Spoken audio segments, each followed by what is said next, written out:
जब लग गुरु मिले न साचा, तब लग गुरु करो 10 पांचा। क्या गुरु बदल सकते हैं? क्या गुरु बदलने से पाप लगता है? अध्यात्म के इस मैदान में आखिर सही गुरु कौन है? गीता जी में वर्णित तत्वदर्शी संत कौन है? इन सभी प्रश्नों के उत्तर जानने के लिए अवश्य सुनिए जगत गुरु तत्वदर्शी संत रामपाल जी महाराज के मंगल प्रवचन। ये तो है पिछले इतिहास। परमात्मा ने अपने सामर्थ्य को आपके हृदय में बनाए रखना था कि है कोई शक्ति ऐसी जो ऐसी अनहोनी भी कर सकती है जो कोई नहीं कर सकता। लेकिन अब इस समय में आपको वो यथार्थ ज्ञान भी देना है और भक्ति भी देनी है। तो कहने का भाव ये था कि हम पहले सतयुग त्रेता द्वापर में हम दुखी नहीं थे। आज से 50 वर्ष पहले का तो मेरा भी याद है, ऐसे कोई रोग भयंकर गामा में हमने देखा नहीं। जो आज कैंसर तो ऐसी होगी जैसे खांसी जुकाम होया करे, क्यों कर्म इतने बिगड़ गए हमारे। हमने कर्म बिगाड़ लिए और मिलना वही था जो हमारे भाग्य में है। ये हमें को बताने वाला मिला नहीं, को दर्द ये करने वाला नहीं मिला कि गलत कर रहे हो बच्चे, ये मत करो, जहर खा रहे हो। तो हमने 50 साल में इतने कर्म बिगाड़ दिए। अब सबकी बिरानमेटी हो रही है। यहाँ देख रहे हो आप कितने दुखी हो गए। तो ये बच्चे अनजानपने में विष खा के गलतियां करके पाप को मांगे, अब ये भोगने पड़ रहे इनको। अब इस परमात्मा के पास वो पावर है, शक्ति है कबीर साहब के पास। ये हमारे पिता है। बच्चा कितनी गलती कर ले, माँ बाप के पास आकर फिर से अक्षमा याचना कर ले तो उसको फिर से सारी सुविधा सौंप देता है, बेटा ठीक ठाक रहे और ले, सारी सुख देगा। तो ये वो समर्थ है। गलतियां होगी इसको भी मालूम है, अनजान नहीं है ये। लेकिन अब टिके रहना। जिस यहाँ पर जो रोगी आते हैं अधिकतर आते हैं, ये भगवान भक्तों के अनुभव सुन के आने लग गया, अच्छी बात है। और तो कोई ठिकाना है नहीं, वो तो सब जगह भटक तो लिए ही है। यहाँ तो सुख होगा ही होगा, लेकिन होगा उनको जो कति और आस छोड़ कर जब यहाँ आएंगे। अब हमारे भक्त अधिकतर देख रहा है दास, भगत लाते चल तू वहां जाते ठीक हो जाएगा। अब वो दुखी है, उन सोचते चलो वहां भी देख लेता हूं। तो जो ये सोच का है चलो वहां देख लेता हूं, फिर यहाँ भी ऐसी सुविधा उसको नहीं मिलेगी। यहाँ तो कति समर्पित होकर आवे, अखे परमात्मा हमें और कोई जगह ठिकाना नहीं रहा और दया कर 2 मिनट में ठीक करे, 3 मिनट नहीं लगे।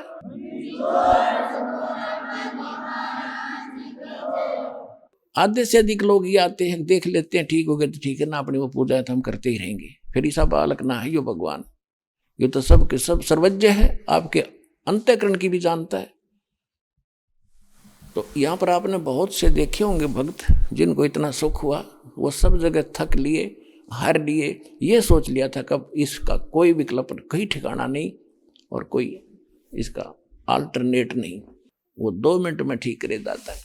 तो दास आपको बार बार ये समझाना चाहता है कि इस जाल को समझो और इस कबीर भगवान दयाल को समझो। ये कौन है, ये क्यों भटक रहे हैं आपके पीछे पीछे। अब जो प्रसंग चल रहा था हम उसी पर आते हैं कि एक यज्ञ है धर्म की, और दूसरी यज्ञ है ध्यान, और तीसरी यज्ञ हवन की, चौथी यज्ञ प्रणाम, और 5वीं यज्ञ यहाँ ज्ञान की है। तो ये 500 यज्ञ आपसे यहाँ कराई जाती है। आप धर्म देख रहे हो, ये कहने की आवश्यकता नहीं, सबकी आत्मा मानती है इस बात को कि यहाँ जो सुविधाएं है शायद विश्व में नहीं होगी। ये किस कारण से है ये भी आपने भी सोचना पड़ेगा। यहाँ आपके पिता का घर है, यूं पूरे विश्व के प्राणियों का पिता कबीर साहब है, और उस कबीर परमात्मा का घर है। उसको वो अपने बच्चों को इतना सुख देता ही देता है। और सतलोक में चले जाओगे तो बिराने घर में दूसरे के लोक में इतनी सुविधा कर रखी दाता ने। जब अपने घर जाओगे अपने लोक में, वहां जाने के बाद देखना आपको कितना सुख होगा। आप गलत लोक में फंस गए। अनसा देश सुदेश का यो पड़ा कुदेशा आए, जाका चारा मोतियां वो घोग्यों क्यों पति आए। ये परमात्मा सुनाया करते थे आके कि तो उस सुदेश से आया है, अच्छे लोग का आया हुआ, यहाँ कुदेश में गिर गया, ये बुरा लोग है, यहाँ सपने में सुख नहीं। कहीं आप जंगल में देखो जाके, शेर दाव लगाए बैठा है, हिरण मर्गों की लाइन आ रही है, झपट कर खा जाता है, शेष बच्चों को वो लिए भागे फिर रहे हैं, मेरा परिवार है, मेरा परिवार है। कोई भैंस गाय जा रही है, उनको पकड़ के झपट के मार लेता है। तो ये काल ऐसा है, इस लोक में आप ऐसे में रह रहे हो।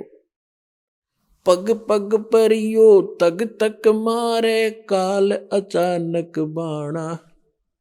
पग पग पर तक तक का मारे, तुम्हें जब चाहेगा उसी को झपट लेगा, कहीं एक्सीडेंट करा देगा, कितना फलन ला देगा, कहीं भूकंप के कारण या रोग के कारण, हार्ट अटैक के कारण। इसने तो रोज 1 लाख जीव खाने हैं और आप इसके लोक में और सुख खोज रहे हो,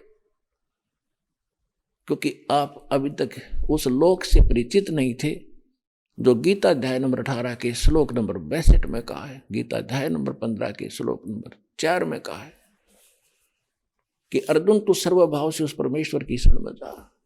गीता ज्ञानदाता कहते उस परमेश्वर की कृपा से तो परम शांति को और शाश्वतम स्थानम यानी उस अविनाशी स्थान सत्यलोक अमरलोक को प्राप्त होगा, जहां जाने के बाद साधक फिर लौटकर कभी संसार में नहीं आते।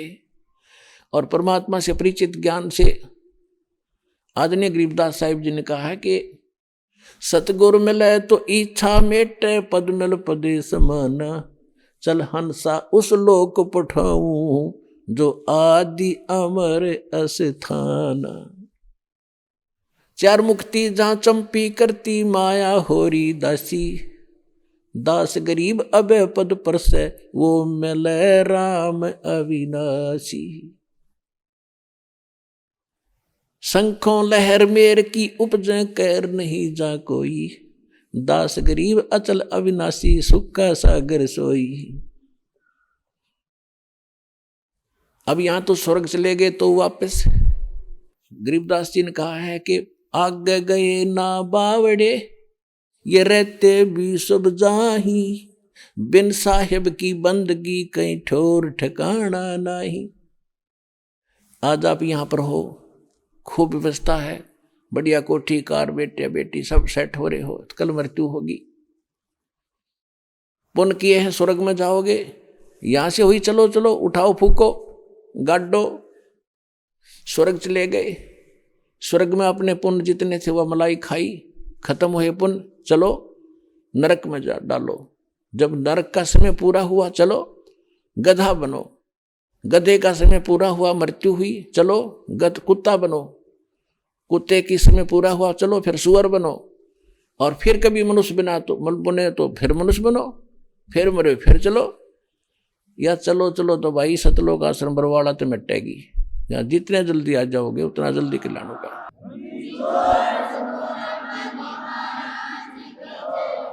ये वो परमात्मा है, अमर करूं सतलोक पठाऊं, ताते बंदी छोड़ कहाऊं। बंदी छोड़ हमारा नामम, अजर अमर है अस्थिर ठामम। अनंत कोट ब्रह्मांड में वो बंदी छोड़ कहा है, सो तो सतगुरु कबीर हैं जन्नी जने न माए। तो क्या बताते हैं कि आगे गए ना बावड़े, जो पहले चले गए उन्होंने ताक बता नहीं मारी गल के बीती, और रहते भी सब जा, और बिन साहिब की बंदगी कहीं ठोर ठिकाना ना। साहिब माने समर्थ परमात्मा, अन्य भगवानों की भक्ति से भी आपकी चलो चलो नहीं मिटेगी। इस समर्थ की शरण में आने से ही आपको वो स्थान प्राप्त होगा जो गीता अध्याय नंबर 18 के श्लोक नंबर 62 में और 15 के श्लोक नंबर 4 में अंकित है। अब यहां पर आपको उसी की ट्रेनिंग और उसी का कोर्स कराया जा रहा है कि आप यहां की जो ट्रेनिंग करोगे, इस कोर्स में साफ पास होगे ट्रेनिंग में, तो आपको सतलोक में जॉब मिलेगी। और वो सतलोक आपको बता दिया, और भगवान ने बताया फिर जिन संतों को परमात्मा ऊपर लेकर गए फिर वापस छोड़ा, उन्होंने परमात्मा के उस आंखों देखे स्थान और सामर्थ्य को अपनी अमृतवाणी में बताया है। कौन कौन थे? आदरणीय धर्मदास साहिब जी, आदरणीय मलुकदास साहिब जी, आदरणीय नानक देव साहिब जी, आदरणीय दादू साहिब जी, आदरणीय गरीबदास साहिब जी, गांव छुड़ानी जिला जज्जर हरियाणा वाले, आदरणीय गीसा दास साहिब जी, गांव खेखड़ा जिला बागपत उत्तर प्रदेश वाले, आदरणीय स्वामी रामानंद जी। तो इन महापुरुषों ने परमात्मा मिले और उन्होंने उस परमात्मा से परिचित होकर उस लोक को देखा और फिर हमारे को बताया, लेकिन हम नहीं समझ पाए, हम बालक थे, हमारी बुद्धि इतना काम कर नहीं थी उस समय, क्योंकि हम शिक्षित नहीं थे। और शिक्षा आपके लिए अब तो बनेगी, एक बार तो ये अभिशाप बन गई हमारे लिए। ये दास देख रहा है, क्योंकि दास को मालिक ने सब जगह देखा। ऐसे समय में जन्म दिया कि हमने पिछला जमाना भी देखा, जिसमें कितनी शांति होती थी, गांव में कितनी शांति थी, कितने प्यार से रहते थे, एक दूसरे की इज्जत कैसी होती थी। अब बच्चा माँ बाप के सामने कोई उल्टा बोलता नहीं देखा। बालक दूसरी बात है, बड़े होने के बाद इतने लज्जा करा करते एक दूसरे बड़े छोटे की। रिश्तेदारों में कितना प्रेम था। अब ब्याह पाछा हो है, तलाक पहले होले है, वह पीछे होता बच्चों का, मुकदमा पहले दर्ज हो जाता है तलाक का या दहेज का, कि ये जीवन है कोई। हम बगैर ज्ञान के गलतियां कर रहे हैं। सब एक परमात्मा के बच्चे हैं, हिंदू मुस्लिम सिख ईसाई कोई भी। ये जितने जीव हैं सभी परमात्मा के बच्चे हैं। हम किसी को सताते हैं, दुखी करते हैं तो भगवान दुखी होता है। चाहे आप किसी को करते हो, चाहे चींटी हाथी को बेमतलब, वैसे आपको कोई हानि पहुंचाने की चेष्टा करता, जैसे हिंसक जानवर है, उनको डंडा मार दिया उसको और वो किसी कारण से मर जाता, तो वो भी कोई आपको पाप नहीं। लेकिन जानबूझ कर उसने जाकर मारे, सांप ने या किसी अन्य भेड़ को बैठी हो, बिच्छू को जानबूझ नहीं मारे, आपको काटने की चेष्टा कर रहा है तो उसको बचाओ में बेशक मार दो, उसको उसका दोष नहीं है वो, क्योंकि काल ने बना ऐसे दिए, हमारे का आपस में लड़ा दिए। लेकिन बेमतलब किसी को सतावा नहीं, से आपको कितना दुखी कर ले कोई, जब तक पार बसा उसको तंग नहीं करे। प्रतिशोध की भावना खत्म करो, तब हम आगे बढ़ेंगे, आप सफल होगे। परमात्मा कहते हैं जैसे आपको कोई गलत भी बोलता है, उसे ज्ञान नहीं, वो तो साकेट आदमी है, अपने बाप ने भी ऐसे बोलता होगा। कहते साकेट का मुख बंबई है और निकले वचन भुजंग, और ताकि औखद मौन है, विषनी व्याप अंग। अब साकेट का मुंह वो तो बंबई है, बंबई में तो सांप निकले, सर्प बंबई है बिल से, और फिर वो तो सर्प निकलेंगे तो काटेंगे आपको, उसके वचन तो काटने वाले ही होंगे, आपको दुखी ही करेंगे। उसकी औषधि बताई है, मेडिसिन बताई है कि चुप रहे, बोल रहे नहीं, उसने जवाब नहीं दे, ताकि औखद मौन है, फिर उसका जहर आपका असर नहीं करेगा। कहते हैं कबीर साहब कहते हैं कि साकट और सवान को उल्ट जवाब नहीं दे। अब कुत्ता भौंक रहा है, आप उसने धमकाओगे और दूना भौंकेगा, कहते हैं बोल रहे नहीं, भौंक भांक आप टिक जाएगा। तो ऐसे साकट को वो आपने कुछ कह रहा है, आपको उत्तर देने लगोगे तो दूना बकवाद करेगा, आप चुप हो जाओगे, 10-5 मिनट भौंक कर कुत्ते की तरह आप सेट हो जाएगा। तो फार्मूले बताए हैं परमात्मा ने, आप इसको अप्लाई करना। कबीर जो तो को काटा बोए ताको बो तू फूल, तो है फूल के फूल है वा को है त्रिशूल। अब तो आपको कोई हानि करता है तो आप उसका प्रतिशोध लेने के लिए हानि ही मत करना, उससे बचे रहना, लेकिन उसको हानि मत देना। और फिर भी भगवान के बच्चे समझकर जहां भी आपके सत्र का कोई काम उसके प्रति आवे तो उसको लाभ ही देना। तो फिर देखना भगवान कैसे करेगा कि आपको तो भले का फल भला होगा और उसके बुरे का फल उसको 3 गुना ज्यादा मिलेगा। इतना हमारे अंदर धैर्य नहीं रहा, क्योंकि हमें ज्ञान नहीं। हम तो सोचो बस ही नाश हो इसका, जो इतने बुरे कर रहा है। ऐसे व्यक्ति का भी नाश ना होगा जो बुरे करे, तो और किसका होगा। लेकिन परमात्मा का विधान है कि जब तक उसके पूर्व जन्म के पुण्य चल रहे हैं, वो कितने खोटे खोदो, कितने जुल्म करो, वो उसकी माल गाड़ी भरने लग रही है पापों की, और पुण्य नाश होने लग रहे हैं। जब वो पुण्यों वाली बोरी खत्म होगी, थैला उसका, वो इन्वर्टर चार्ज पहले का था वो खत्म होगा, फिर एकदम सुविधा बंद होगी और उसकी वो दुर्गति शुरू होगी। दुनिया देखा करे। यदि ऐसा नहीं है तो भगवान ही नहीं है। भगवान है तभी तो हम उसके पीछे लगे हैं, और भगवान है तो उसके प्रत्येक वचन का पालन करके इस भक्ति रूपी सफर पर आप बढ़ोगे तो निर्बाध आगे चले जाओगे, चलते रहोगे। नहीं तो आप उलटम लट्ठा होकर वहीं फिर खड़े रहेंगे हम। तो परमात्मा कहते आवत गाड़ी एक है, उल्टों होवे अनेक, कहे कबीर ना उल्टियो वा रहे एक की एक। गाली ही से उपजे कलह कष्ट और मीच, हार चले सो साधु है, लाग मरे सो नीच। कहते हैं एक बार आपको कोई गाली देता है, आप शांत रहना, देन दे, मायूस सा होकर खड़ा हो जाए, उसके साथ बहस नहीं करे, भगवान पर ध्यान लावे, सुमन करने लग जाए अपना। आवत गाली एक है, और आपने उसको दूसरी उल्टी गाली दे दी तो 10 और देगा, क्योंकि वो तो संगर का आ रहा है, काल ने भेज रखा है, तैयारी करके भेज रखा है, तो उसका नाश कराने के लिए। भगत से टकरावे कोई आदमी, उसका तो नाश निकट है, पर रात से टकराया था उसका बाप, और भी बहुत से कारण ऐसे हैं, तो उनका तो नाश होया करे। जो भक्ता गेल टकरावर, तो आपने तो पता ही है इसके उल्टे लाग लिए, जो बेमतलब खस्सा हमारे से आकर के, कोई बात नहीं, कोई चीत नहीं, वैसे गाली दे आपको आकर। तो कहते हैं आवत गाली एक है, और उल्टोगे तो हो जाएंगे अनेक, और कह कबीर ना उल्टियो, गाली मत दियो उससे, वह रह जाए एक की एक, वही टिक जाएगा फिर वो। फिर कहते गाली ही से उपजे कलह कष्ट और मीच, मीच माने मृत्यु तक हो जाते हैं। इस गाली से ही थपड़म थपड़ा मुक्का मुक्का गालम गाला, पहले उसने गाली दी, फिर उसने दी, फिर उसने दी, फिर वो आ रहा है सिंगर का लठ मारेगा, फिर आप मारोगे, आप भी मर सकते हो, वो भी मर सकता है। तो गाली ही से उपजे और कलह कष्ट और मीच मौत तक हो जाती है। और कहते हार चले सो साधु है, हार के चल पड़े वो तो संत है, और लाग मरे सो नीच, उससे गेल गुट्टुम गुट्टा हो कड़ो मरे या मार दे, वो तो नीच है।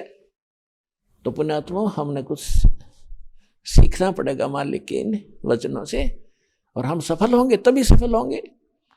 आप देख रहे हो हम इस दास के साथ 1994 से लेकर आज तक 19 वर्ष हो गए जब से ये मार्ग शुरू किया है। 2-3 वर्ष तो कम लोगों को पता लगा, फिर तो मस्तारना शुरू कर दिया इन नकली संतों ने, अपने शिष्यों को भुका भकूक ऐसा जुल्म करा। लेकिन हम शांत रहे, मालिक के वचनों पर डटे रहे और अपना उद्देश्य नहीं छोड़ा।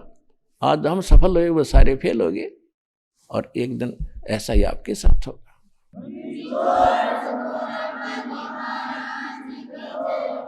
तो इस प्रकार हमने परमात्मा के इस मार्ग पर चलने के लिए कुछ परमात्मा के दिए हुए फार्मूले लाने पड़ेंगे, तभी हमारी प्रॉब्लम सोल्व होगी, अन्यथा हम फेल हो जाएंगे। अपने आत्मा एक यज्ञ है धर्म की। आप यहां देख रहे हो कितना भंडारा चल रहा है। पहले हम पुराने समय में देखा करते थे, तो उसमें आप उन सभी प्रजाजनों के पुण्य उनके साथ होते थे। वर्षा नहीं होती थी तो गांव के लोग इकट्ठे होकर के एक धर्म भंडारा किया करते थे।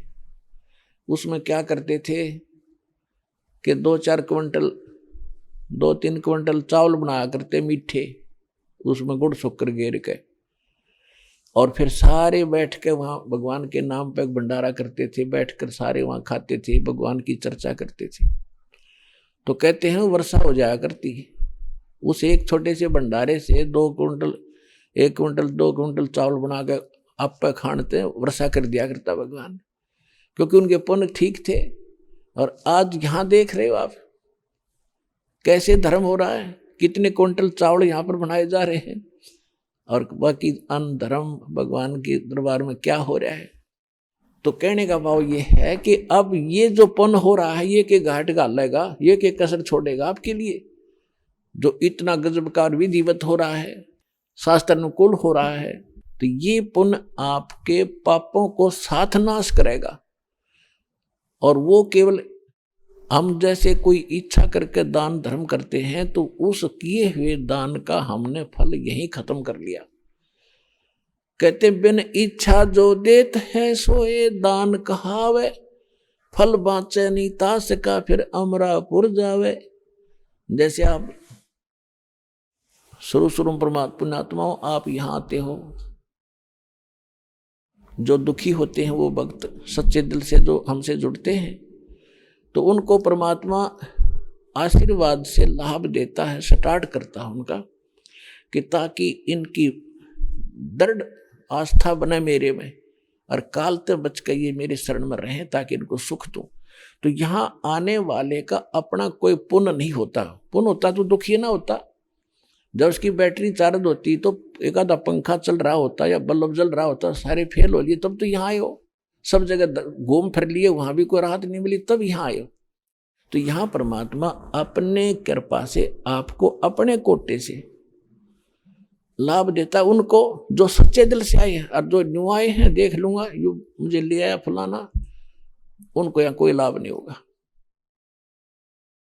तो उनको लाभ अपने कोटे से देता है भगवान, फिर वो ठीक होते हैं, फिर उनकी आस्था बढ़ती है, फिर उनसे मंत्र कराए जाते हैं, भाई जाप करो, प्रणाम करो, सत्संग सुनो। तो ये साथ की साथ चार्जिंग शुरू होगी आपकी, और सब प्रकार के चार्जर लगा दिए जाते हैं। सारे ट्रीटमेंट, जैसे ज़्यादा रोगी होता है डॉक्टर ग्लूकोज भी ला दे, ग्लूकोज में ताकत के इंजेक्शन भी ला दे, और वैसे रोग काटने के इंजेक्शन का लगाता, तभी तो बचा पाता उसको। तो यहाँ आकर आपका ट्रीटमेंट शुरू होता है, सारे ही ट्रीटमेंट, सारे टैबलेट लगाए जाते हैं ताकि आपकी आत्मा तुरंत स्वस्थ हो जाए। एक यज्ञ है धर्म की, यहां आप देखते हो भूखे प्यासे दुखी व्यक्ति आते हैं, और जहां पहले हम भी जाते थे, 10 साल सर जाया करता था। राजस्थान के अंदर एक चूरू जिला है, उसके में एक सालासर गांव है, वहाँ हनुमान जी का एक मंदिर बना हुआ है, वह प्रति वर्ष जाया करता था। वहाँ टूक बेला नहीं, टाइम पर को पूछड़िया नहीं, कित बैठ जा, कितने पढ़ो, कितने मरो, होटलों में रोटी मिलो ना मिलो, धक्के खा खा जाओ। और दुखी बहुत जाया करते वहाँ भी, कोई भूत प्रेत की बाधा वाला, कोई वैसे रोगी, हे बाबा जी सुखी करियो। वो बाबा जी है वहाँ पे, एक बूढ़ी सी मूर्ति रखी थी वहाँ पर, उसने बाबा जी समझा करते। तो इस प्रकार यहाँ ऐसे दुखी आते हैं। तो ये इतनी सुविधा मिलने से आदि आत्मा तो वैसे शांत हो जाती है, और फिर सुख तो होना ही होना भगवान के दरबार में। आगे हो या कोई बात है, गर्मी से जलता हुआ व्यक्ति एसी रूम में आ जावे तो स्वाभाविक है वहां तो ठंड होगी ही होगी, और वहां भी ठंड नहीं है तो उसका एसी को नहीं चलता, एसी लगा जरूर रखा है पर पावर नहीं है। जैसे नकली संत पंथ आश्रम बनाए बैठे हैं, वो एसी तो ला रहे हैं पर उनके पास उस बिजली का कनेक्शन नहीं है जिस तो एसी ठंडा करता हो। आश्रम तो बना रखे हैं, संत भी बन रहे हैं और सत्संग भी करते हैं, लेकिन उनके पास उस मालिक का कनेक्शन नहीं जो ऊपर से आता है, और वो लाभ देगा। एसी चलेगा तभी तो लाभ होगा, लगाने से थोड़ा ही लाभ देगा वो। तो यहाँ परमात्मा का सतलोक से आया हुआ वो शांत और सुख देने वाला एसी चालू है बार दिन रात, कभी आओ कभी सुख मिलेगा।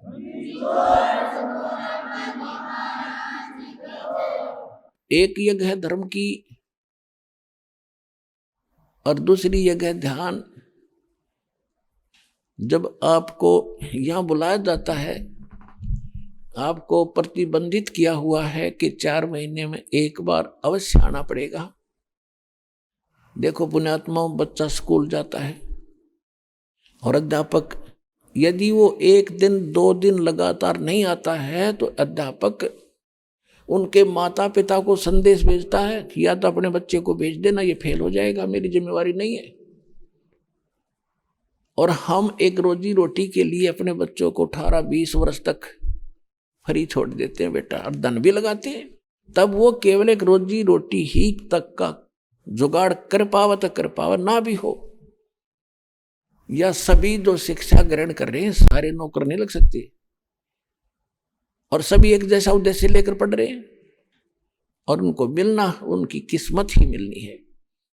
और परमात्मा के लिए हम जितना भी समय और धन व्यय करेंगे आपका व्यर्थ नहीं जाएगा। कबीर कमाई आपनी कदे न निष्फल जाए, 7 समुद्र आडे पड़ो वो मिले अगाऊ आए। धर्म तो धसके नहीं है, धसके तीनों लोक, खैरायत में खैर है कीजिए आत्मपोख। धर्म का नाश नहीं होगा, चाहे तीनों लोकों का नाश हो जाएगा। परमात्मा से प्रश्न करते हैं कि एकम एका होएगा ये विनसेंगे कैलासे, धरती अंबर जावेंगे तब कहाँ रहेंगे तेरे दास। एकम एका होन दे और बिनसन दे कैलासे, जो सतनाम आश्रित हैं वो मुझ में रहे मेरे दास। जो मेरी भक्ति करते हैं, मेरे पर आश्रित हो गए हैं, वो मेरे पास रहेंगे। उनको ऐसे रखूंगा जैसे प्रहलाद को अग्नि में बचाया। अग्नि का क्या गुण है? फूकना, जला देना। प्रहलाद नहीं जला, तो ऐसे मेरे भक्तों को रखूंगा। युद्ध नाश तो होएगा लेकिन मेरे भक्तों का नाश नहीं हो सकता। हमारा भक्त पिछोड़ी होई तुम्हारा नाम न लेवे कोई, फिर भगवान का नाम और निशान खत्म हो जाएगा।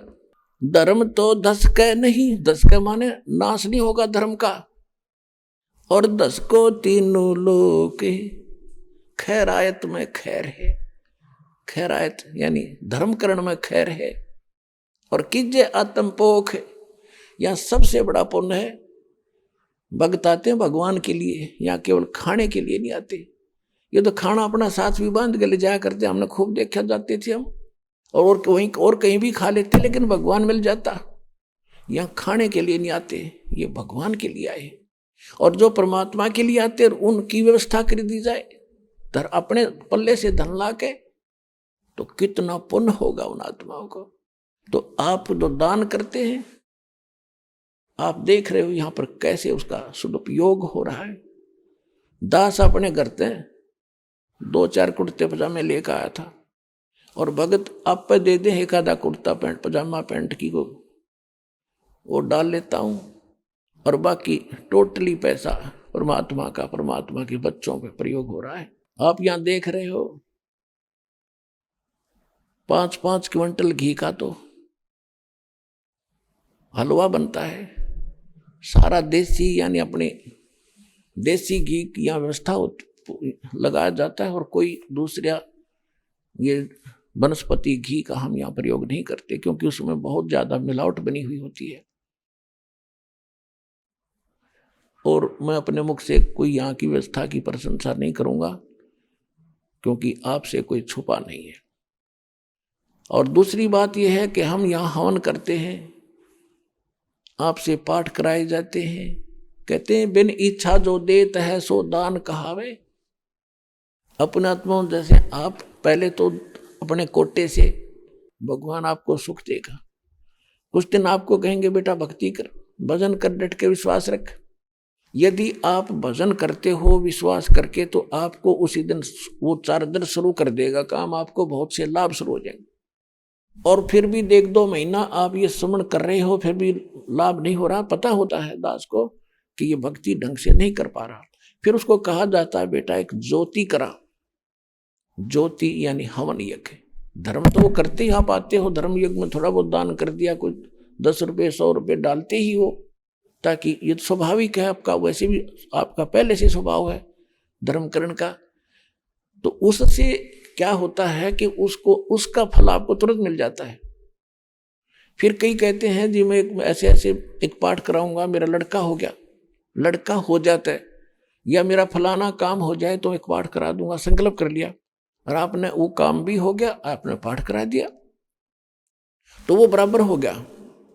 आपने जो पाठ कराया और वो जो किसी उद्देश्य से अपनी मनोकामना पूर्ति के लिए, तो वो काम भी हो गया और उसका फल भी बराबर हो गया।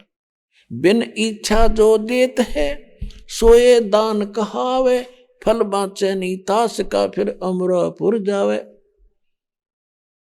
बगैर किसी मनोकामना पूर्ति के जो आप पाठ, ज्योति या वैसे सेवा दान करते हो, कहते वो दान कहता है। उसमें दोनों फल मिलते हैं, आपकी मनोकामना पूर्ण भी होगी और आपके उसमें भक्ति के अंकों में भी इसकी कुछ ग्रेस मार्क साथ लगता है। जैसे बच्चे का अगर प्रैक्टिकल के 10 नंबर और मिला करें, तो ये प्रैक्टिकल वाले नंबर आपके इसमें और मिल लेंगे साथ में, और वो काम तो होगा ही होगा। बिन इच्छा जो देता है सो दान कहावे, फल बाँचे फल चावे नीतास का फिर अमरापुर ले जावे। इस तरह हम सतलोक जाएंगे। फिर तीसरी यज्ञ है धर्म हवन की, चौथी यज्ञ प्रणाम। आप यहाँ प्रणाम करते हो, प्रणाम का अर्थ यूं नहीं है कि देखा देखी कर लिया फिर उठ लिए और फिर मन में वही बकवाद नहीं। इस मन को और इस परमात्मा के ज्ञान से इसको नम्र करना है, इसका अहंकार तोड़ना है, इससे अभिमान टूटता है। दास को पता है एक छोटी सी पोस्ट थी जेई की और पता नहीं क्या समझा करता अपने आप ने। और जो पहली बार गुरुजी के दरबार में गया, दूसरे प्रणाम करे थे, मैंने देखूं था कोई दिक्कत नहीं है, वो जान पहचान वाला, और फिर प्रणाम करी।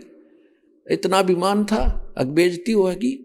और आज फिर जब ज्ञान हुआ, क्योंकि जब तक हम खाली हो लिए थे, भक्ति थी नहीं, और भक्तिहीन प्राणी इतनी अकड़ किया करता, भक्ति युक्त प्राणी कभी अकड़ नहीं करता, उसमें स्वाभाविक ऐसा गुण होता है। और फिर ऐसा भाव बिना प्रणाम ना करे इतना दिल नहीं डटे, चाहे रेत में लौटना पड़े, चाहे गारा में गुरुजी दिखे और समर्पित और नज्जल करा, क्योंकि हमारी भक्ति बढ़ गई।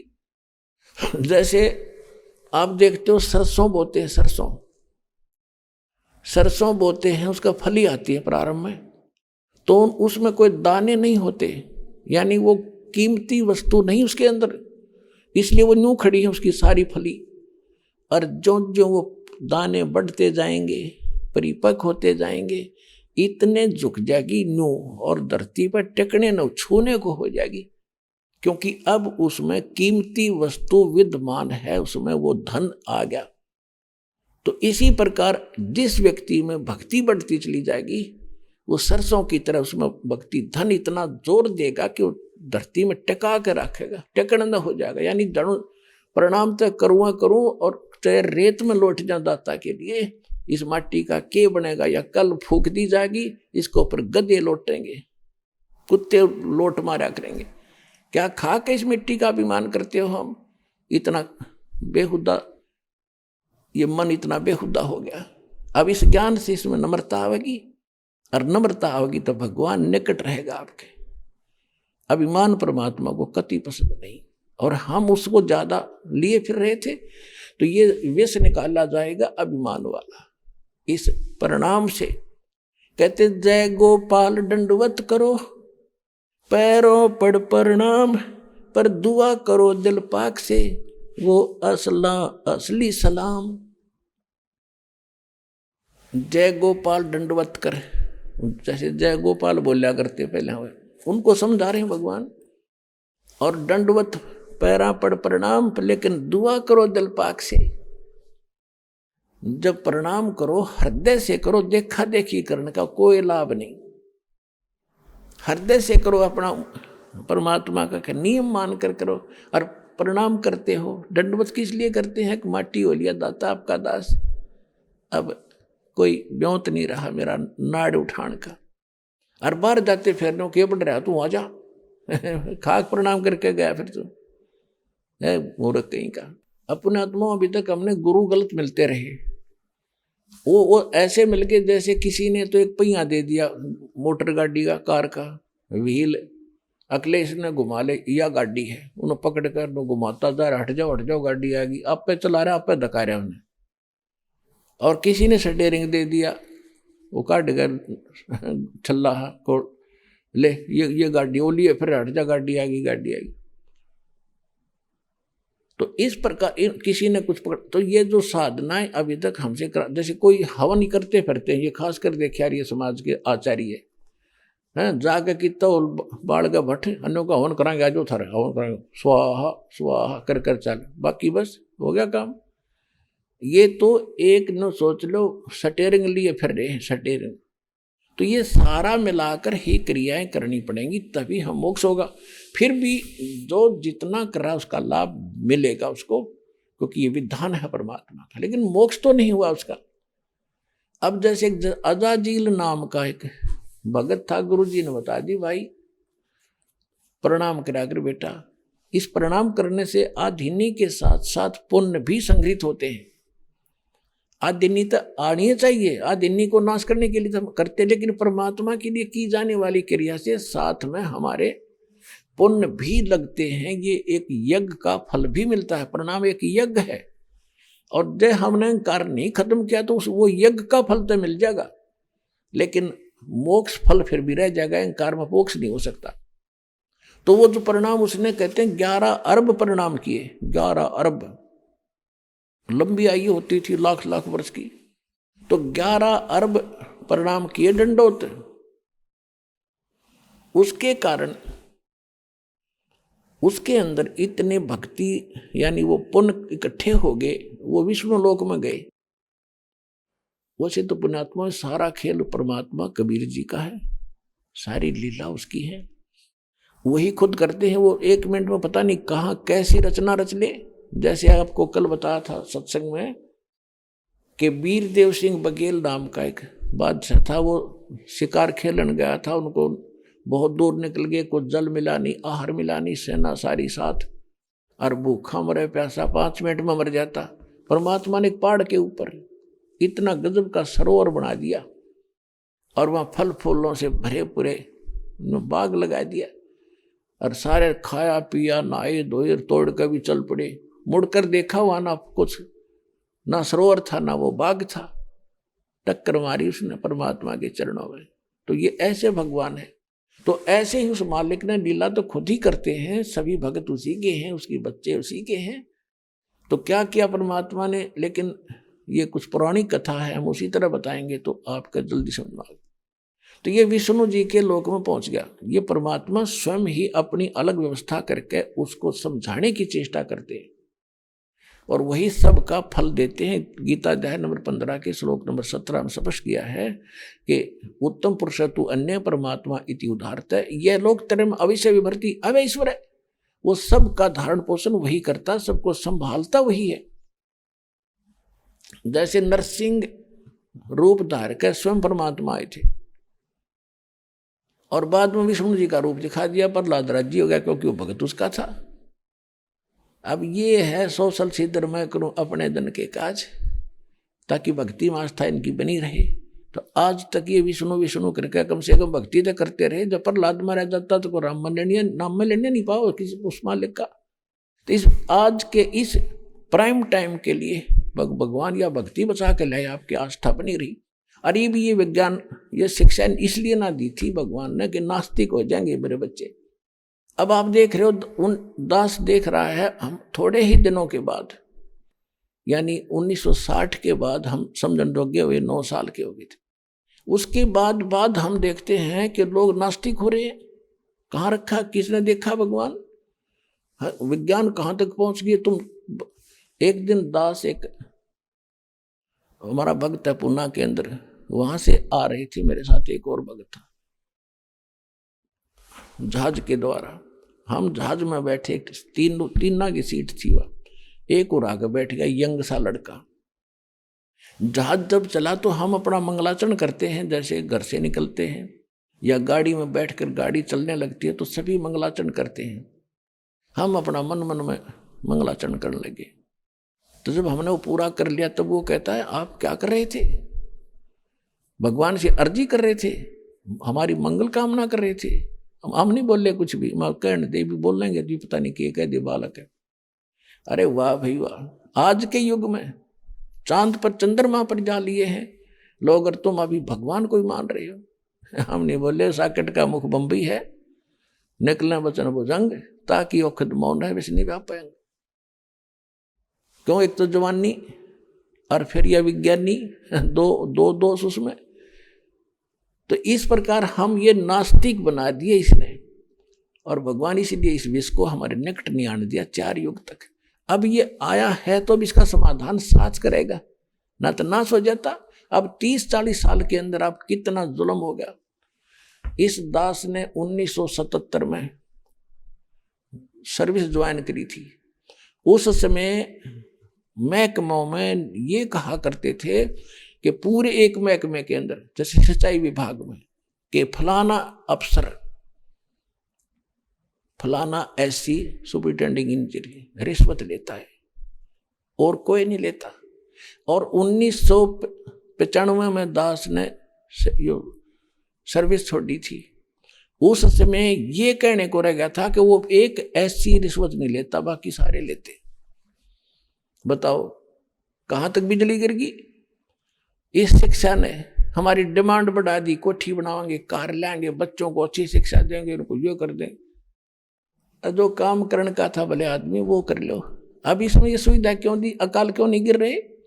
कैसे नीचे से पानी निकालने की सुविधा भगवान ने दी कि ऐसी आत्माएं हो तुम, आपके लिए परमात्मा ने सुविधा करनी इसलिए पड़ी कि ये भक्ति कर लेंगे।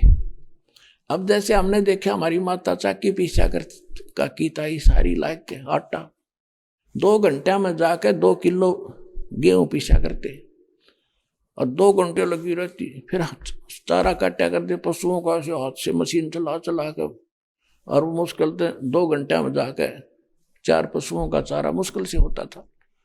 और अब मालिक ने ऐसी टेक्निक दी, मालिक ने दिया है दिमाग, ये माइंड, और बटन दबा दे, घर घर में चाकी छोटी छोटी बना दी, पीसो। अब हम उस समय को जो व्यर्थ हमारा जाता था, परमात्मा ने चलाई तो यूं थी कि चाकी चला दो और माड़ा हाथ में ले लो, भक्ति कर लो। नहीं पहले वो समय लगे रहे थे घसड़ पसड़ में, कदे वो मोटा आटा आ गया, कदे छोटा हो गया।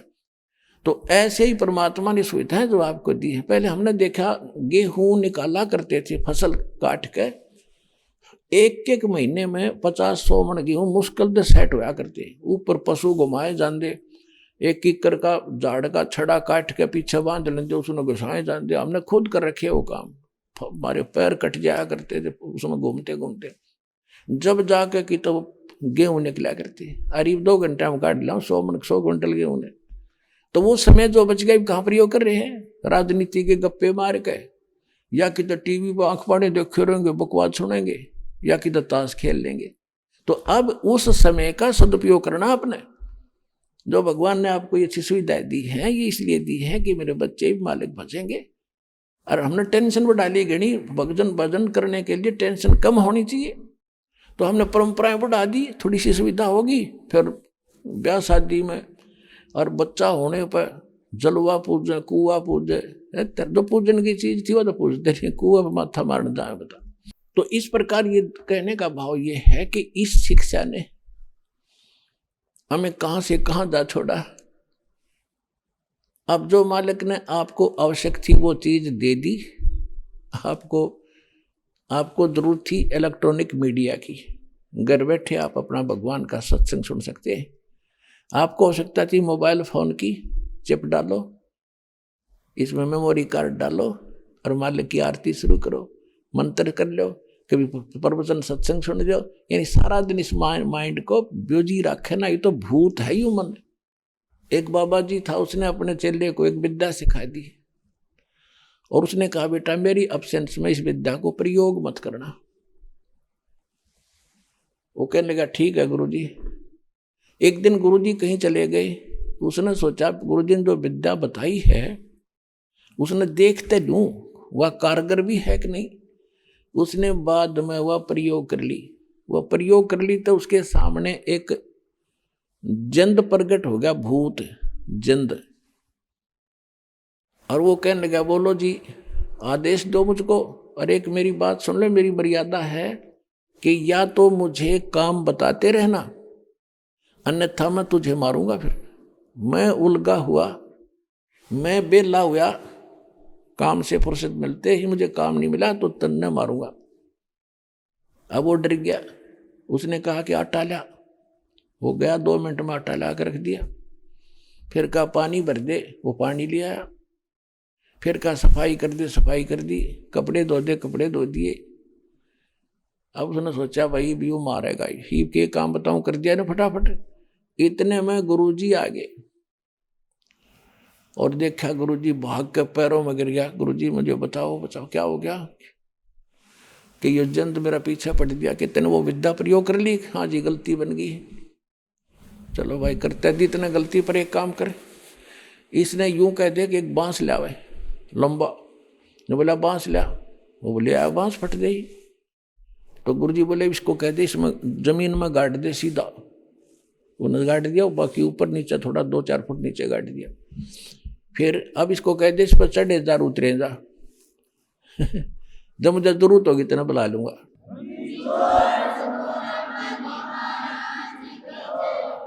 तो ये बन जो है, ये जंद है, भूत है, इसने इस राम नाम के बांस पे युदास ने गाड़ दिया। अरे इस पर चढ़ाए जाओ और उतरे जाओ, इसको ऊपर लाए रखना इस मन को। आइए अब हम उन श्रद्धालुओं के अनुभव जानते हैं जो जगत गुरु तत्वदर्शी संत रामपाल जी महाराज जी से दीक्षा प्राप्त कर चुके हैं तथा उनके द्वारा बताए गए भक्ति मार्ग पर चल रहे हैं। नमस्कार जी। नमस्कार। क्या नाम है जी आपका? हरमिंदर कौर, अलुवालिया। कहाँ से आए जी आप? पूना से। अच्छा, आपसे एक बात जानना चाहेंगे कि संत रामपाल जी महाराज जी से कब जुड़े हैं आप? संत रामपाल जी महाराज से 2003 में जुड़े हैं। लगभग 16-17 साल आपको संत रामपाल जी महाराज जी से नाम दीक्षा लिए हुए हो गए हैं। हाँ जी। संत रामपाल जी महाराज जी से नाम दीक्षा लेने से पहले आप क्या भक्ति साधनाएं करते थे? जब मेरी शादी नहीं हुई थी उससे पहले हम लोग गुरुद्वारे जाते थे, और शादी के बाद फिर गुरुद्वारे में भी जाते थे और मंदिर में भी जाया करते थे। देवी देवताओं की पूजा करते थे और गुरुद्वारे जाते थे। व्रत वगैरह भी करते थे? हाँ जी, व्रत भी रखे हैं। आप एक बात बताइए, साधना आप कर रहे थे, भक्ति आप कर रहे थे, तो फिर आपने संत रामपाल जी महाराज जी से नाम दीक्षा क्यों ली? मेरे हस्बैंड के को एक समय ऐसे आया था कि मेरे हस्बैंड का काम में बहुत प्रॉब्लम हो गई थी। उनका जो पार्टनर था वो उनको धोखा दे के कंपनी से निकल गया था। तो उस समय इनके एक मित्र जो थे वो संत रामपाल जी महाराज जी से उन्होंने नाम दीक्षा ली हुई है, वो उनको मिले। तो उन्होंने संत रामपाल जी महाराज जी के बारे में बताया और इन्होंने फिर वो उसी समय उधर टिकट करा के 2 दिन के बाद चले गए थे। नहीं, आपके जो हस्बैंड के दोस्त थे उन्होंने संत रामपाल जी महाराज जी के बारे में आपके पति को बताया। ऐसी कौन सी बातें उन्होंने आपके पति को बताई उनके दोस्त ने कि उन्होंने तुरंत एक्सेप्ट कर लिया कि इतनी दूर हरियाणा में संत रामपाल जी महाराज जी से नाम दीक्षा लेनी चाहिए? मेरे हस्बैंड एक बार उनके यहाँ गए थे तो उनका चेहरा बहुत उतरा हुआ था। तो उनके मित्र ने उनसे पूछा कि क्या बात है, आप बहुत परेशान दिख रहे हैं। तो इन्होंने बताया कि मेरे ऊपर बहुत बैंक का भी कर्जा चढ़ गया है, घर भी बैंक वालों ने अपने पास घर के भी पेपर रख लिए हैं, तो अभी कोई भी रास्ता दिख नहीं रहा है। क्या क्या करूं, कहीं भी मंदिरों में जाना, सब करना, सब देख लिया। तो उन्होंने बोला कि आप संत रामपाल जी महाराज जी के पास आश्रम में एक बार जाके देखिए, आपके सब प्रॉब्लम वहीं पे सॉल्व हो जाएगी। तो मेरे हस्बैंड 2 दिन के बाद ही ट्रेन में संत रामपाल जी महाराज जी के पास चले गए। वहाँ जाके उन्होंने सब आश्रम में जाके जब भी गुरुजी से मिले, नाम दीक्षा ली, तो उन्होंने उनको सब चीज़ों का ज्ञान हो गया कि हम जो भक्ति कर रहे थे वो सब गलत थी, और जो संत रामपाल जी महाराज जी द्वारा बताई गई भक्ति ही सब पूर्ण भक्ति थी। तो उसके बाद वो नाम दीक्षा लेके वापस जब घर में आए तो उसके बाद ही धीरे धीरे करके इनको वापस बैंक वालों ने पेपर दे दिए घर के और कंपनी के। और उसके बाद सब ठीक होता गया। इनको बाहर जाके ऑर्डर भी नहीं लेने पड़े, कंपनी में बैठे बैठे ही ऑर्डर आने लग पड़े। देखिए, ऐसा कैसे हो सकता है कि आप आर्थिक समस्या से जूझ रहे थे। आर्थिक समस्या भी अपने आप में एक बहुत बड़ी, आपने बताया कि फैक्ट्री के और घर के कागजात आपने रख दिए थे बैंक वालों के पास में, और उसके बाद अचानक से आपकी जो आर्थिक समस्या है वो ठीक होने लग जाती है। तो आप ऐसा क्यों मानते हैं कि ये जो सब लाभ आपको मिल रहे थे वो संत रामपाल जी महाराज जी से नाम दीक्षा लेने के बाद ही मिल रहे थे? हमने सब जगह मंदिरों में, गुरुद्वारे में, सब जगह जाके सब पूजा व्रत सब करके देख लिया था, लेकिन कहीं भी हमें पहले लाभ नहीं मिला था। लेकिन जैसे ही संत रामपाल जी महाराज जी से मेरे हस्बैंड ने नाम लिया, उनका सब काम ठीक होने लगा और तुरंत ही वो सब चीज़ों का हमें फ़ायदा हुआ। ये तो रही आपके हस्बैंड की बात। आपने संत रामपाल जी महाराज जी से नाम दीक्षा कैसे ली? आपके पति के कहने से नाम दीक्षा ली, या आपने भी संत रामपाल जी महाराज जी के सत्संग सुने या उनके बारे में जाना पहले? मेरे पति जब नामदान लेके आए थे तो हमने सत्संग सुने उनसे।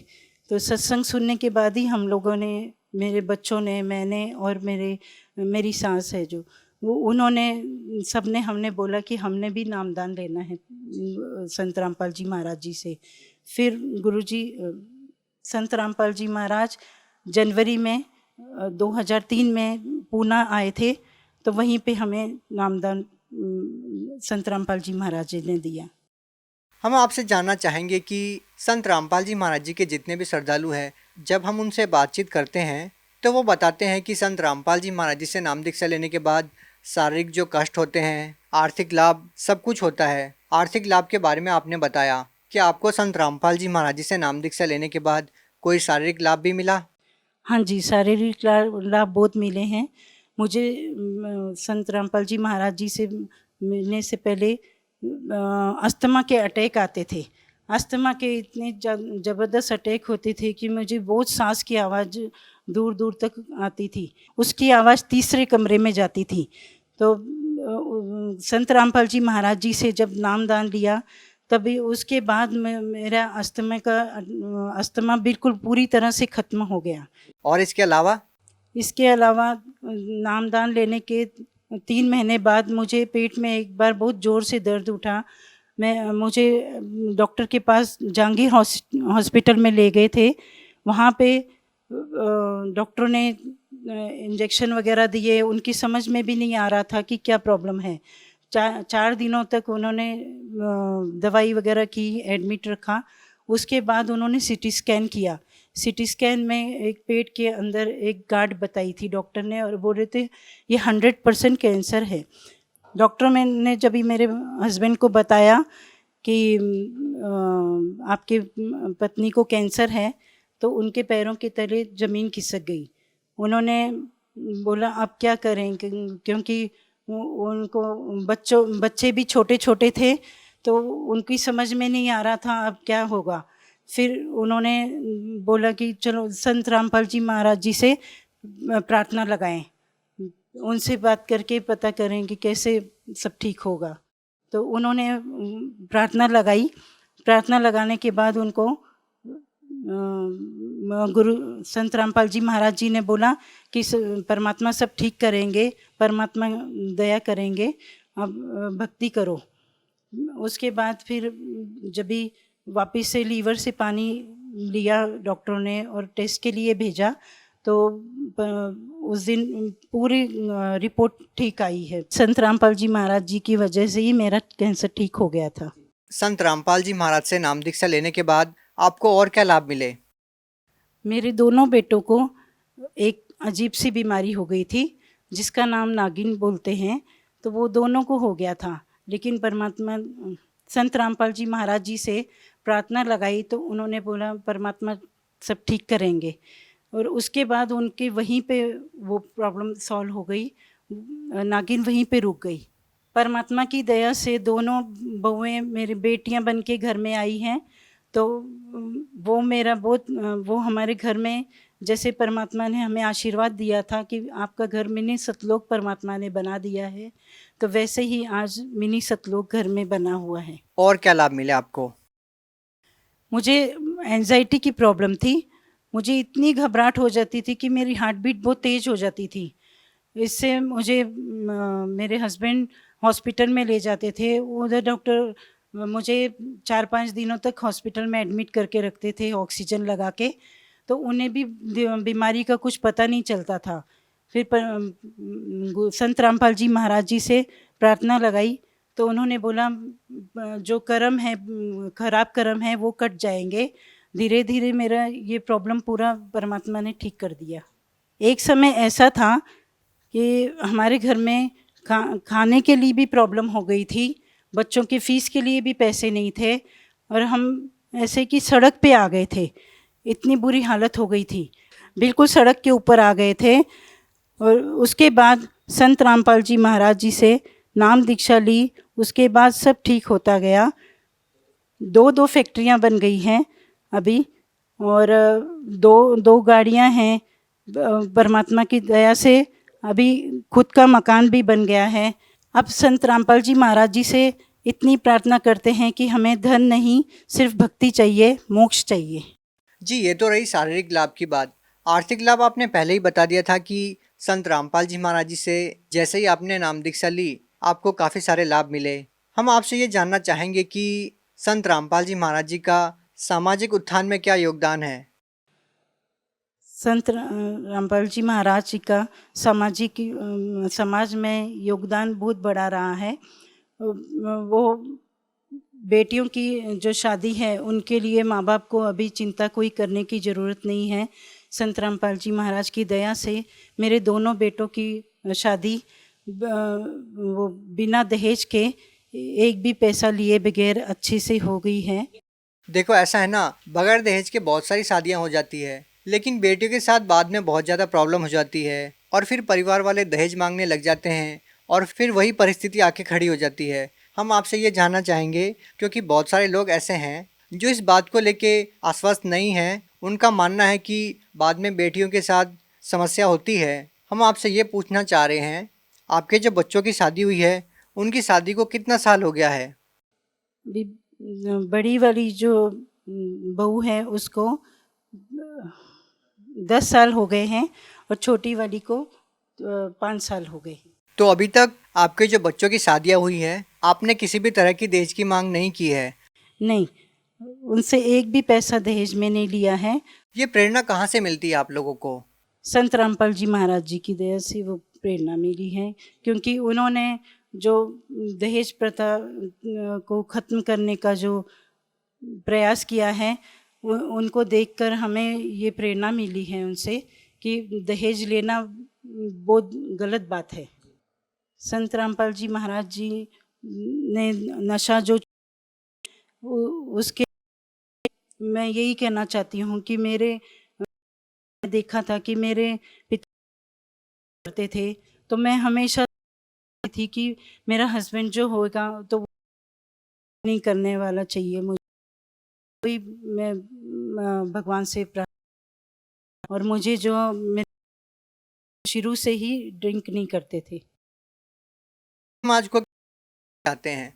भगत समाज है कि संत रामपाल जी महाराज बनकर आप उनका ज्ञान और परमात्मा की। जी धन्यवाद।